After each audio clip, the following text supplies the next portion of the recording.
What's up, guys? So I wanted to take you through some vertical jump recovery tips and also talk through some of the stuff that I'm doing on the screen. So in this recovery day, I started out with some foam rolling, and like I've talked about in past videos, when I do foam rolling, I'll normally look for any tight spots with the foam roller. And as you can see, I'm really just trying to work back and forth. And then if I find a spot that feels really tight, like I did right here on my hip, I'll just sit in that spot for a couple minutes.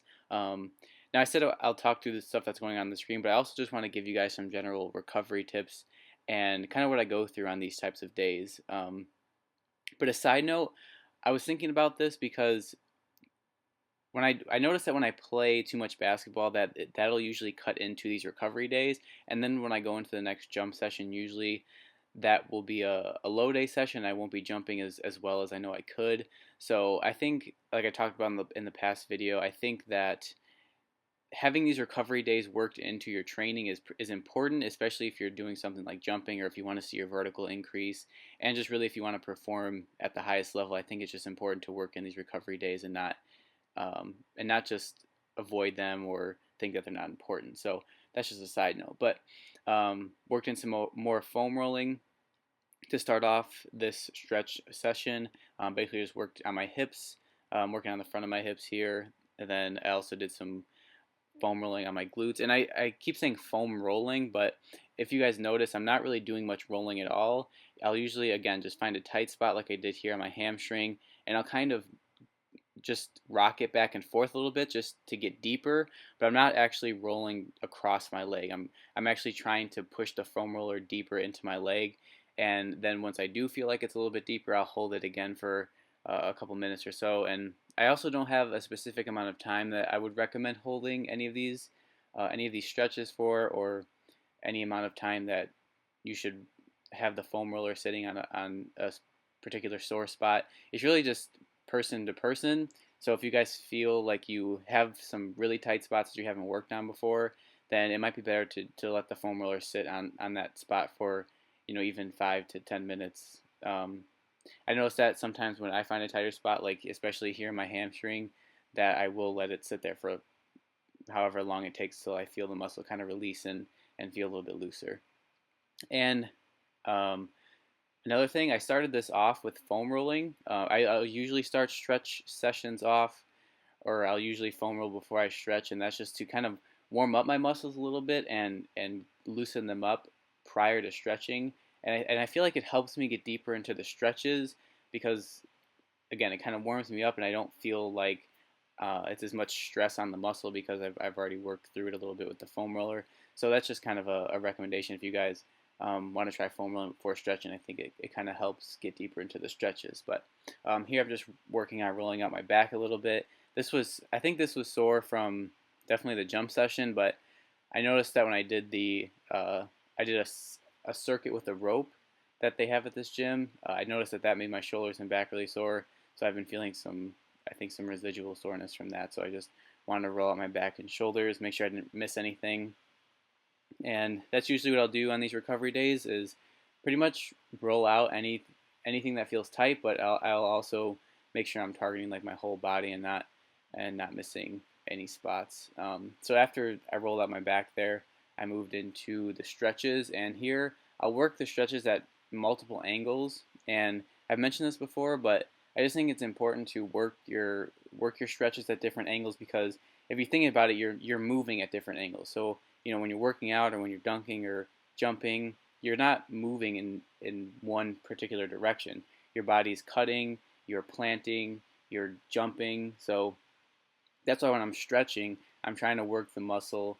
I'm trying to stretch the muscle at different angles and find those tight spots again and really try to work through those to loosen those up and get those open. So um, yeah, so I just worked in some leg stretches here, and then after that, I did another quad stretch. Now this is a really good one. This is similar to another one that I'll be showing pretty soon here in this video. But this one gets your quads, your hips, your abs, and it feels really good on your lower back too, and your shoulders. Now I wouldn't recommend doing this right away if you guys haven't tried this out. You can also do this with one leg, and I think that's a good way to work into this stretch. Is actually just bending one leg and trying to go back as far as you can. But after that one, I worked in the back bend stretch, which works similar muscles to the one I was just doing, but this one activates your glutes and your hamstrings a little bit more, and also I think stretches out your shoulders and chest a little bit more than the previous one that was just on the screen. And I also I'm pushing through with pushing into the ground with my toes here, just to really try to stretch out my quads and my hips even more than I would without pushing into the ground. So after I finished that up, I worked in to the pigeon pose, and this one really targets your glutes and outer hips. And I want to give you guys another recovery tip. So something else I do going through these days is I just make sure I'm drinking a ton of water.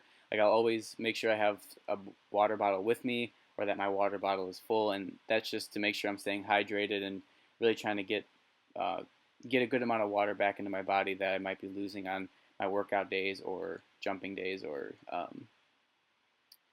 other days that I'm just exercising and exerting my body more than I would be on a recovery day. So making sure I'm drinking plenty of water, and then I usually also eat more on these recovery days. So I'll take in probably more calories than I would on just a normal workout day or day that I'm jumping or dunking. And that's just to replenish my body with making sure I'm getting plenty of nutrients. I'll usually up the protein intake. Carbs I won't go so high on, but definitely protein. I'll up the protein on these recovery days, but that's pretty much the only changes I'll make to my diet and water intake.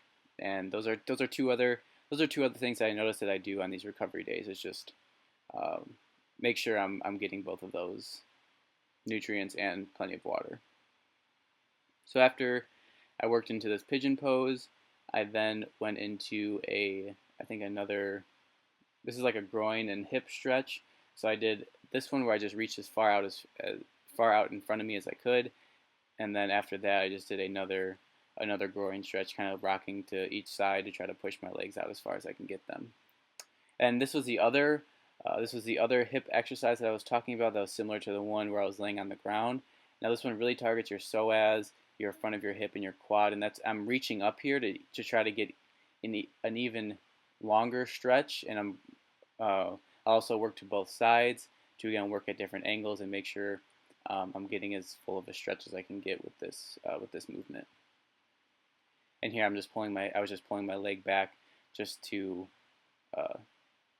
try to get more pressure into that stretch. And if you guys have watched these videos before where I'm doing a lot of different stretches on screen, you'll see me moving in a bunch of different ways. And again, that's just I don't really have a reason for why I'm moving in the directions that I'm moving, other than to just feel for spots where I feel like there's restrictions and I feel like it's kind of uncomfortable. And once I find those spots, that's where I'll usually sit in the stretch a little bit longer. So here, this is my right leg, and this is the leg that's a little bit more flexible. This one wasn't as bad, so I didn't stretch this one as long as the left leg. But as you can see, I'm just sitting up as close to the wall as I can get, pushing my hips back.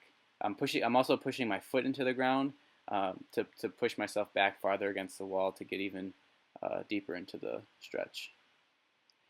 And then after that one, I finished. I think it's the last stretches of the video, but I finished with another hamstring stretch, and this one's really good if you guys haven't tried it. So with this one, you want to set up the foam roller right underneath where like the crease of the bottom of your butt is with your hamstring. You just want to set the foam roller there, and then I'm trying to extend my leg as far as I can. And when I do these, I'll usually feel a tightness in my hamstring, and that's where I'll usually let the foam roller sit. And then I'll just kind of rest at that spot for, like I said, a couple minutes until I feel loosen up. And throughout this whole video, these have been kind of sped up, so I'm not doing these as fast as you see them on the screen. I'm kind of making cuts throughout just so you guys can see the different stretches that I'm doing. And this one also kind of targeted. This one I felt like it targeted my my hamstring and then also part of my groin in that left leg, which is my tighter leg, which I'm working on getting looser, and I'm going to do another workout today to hopefully get it better for the next dunk session. So thank you guys for watching, and I'll see you in the next one.